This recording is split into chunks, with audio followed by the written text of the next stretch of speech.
Hello all, it is April 18th, 2022. I am your host, Rodimus Prime. I hope you all had a great Easter weekend, and now let's get to today's gaming news and updates. In our first story today, we dive into both Xbox and PlayStation's game subscription services. This last week, PlayStation announced their new game service, which is a combination of PlayStation Plus and PlayStation Now. In this new three-tier system, reminiscent of Xbox's Game Pass structure, it would be broken down as follows. The Essential tier, which is $10 a month or $60 per year, is basically how PlayStation Plus is now. The Extra tier, which will cost $15 a month or $100 per year, it will give fans access to not only the original PlayStation Plus benefits, but also access to over 400 PS4 and PS5 titles, and seems very akin to the Ultimate tier of Xbox Game Pass. Finally, there is the Premium tier, which will cost $18 a month or $120 a year, and will add the previous benefits of the previous two tiers, and it will also add cloud streaming of 340 different PlayStation 1, 2, 3, and PSP titles.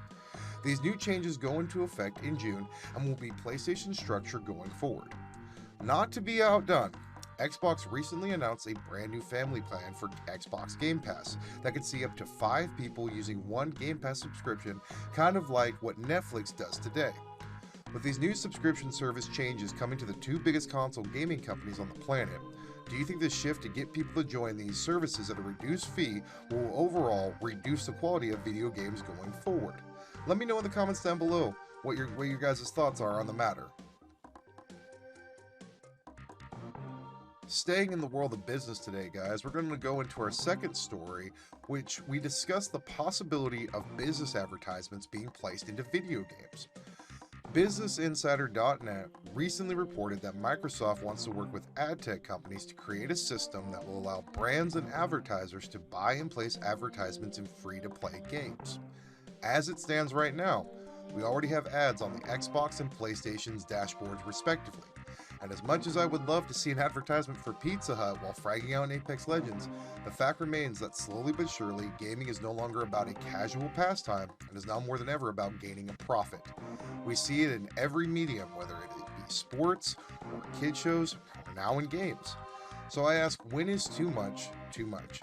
We look to these different avenues for relaxation, and unfortunately it's starting to follow the trend that TV has, that YouTube has, and that streaming has, which is more advertisements. And our final story of the business end of video games today, guys, focuses on the implementation of NFTs into video games. Recently, Activision Blizzard put a poll out asking people what emerging trends they were interested in going forward in gaming. Was it going to be NFTs, crossplay, AI, VR, and AR? These were the options listed on the poll. What emerging topic or trend are you guys most looking forward to in gaming going forward? The problem with NFTs is that we have seen them become a very desirable market acquisition. It's in different mediums such as collectibles, sports highlights, and different specific tokens representing certain pieces of ownership of things.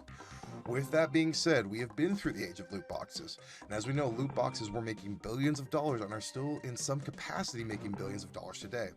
Now let's say a company were to institute cosmetics. There was a limited number of these cosmetics, and only the people who were able to acquire them had ownership of them going forward after the purchase.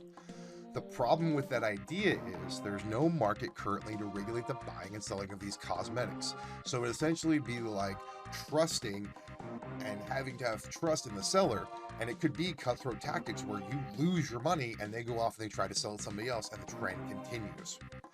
My biggest question is to you guys is, what do you think will end up happening? Do you think we will get into the age of cosmetics in terms of NFTs where there are limited number, there's only so many, and then it becomes a reseller's market as it has been today? Or do you feel that we should just stay with the constant cosmetics being created by the companies and everybody has access to them? Let me know in the comments down below what you guys think about this. But that's going to do it for me today, guys. If you could please do me a favor, like the video and subscribe, I would really appreciate it. And once again, guys, have a great day.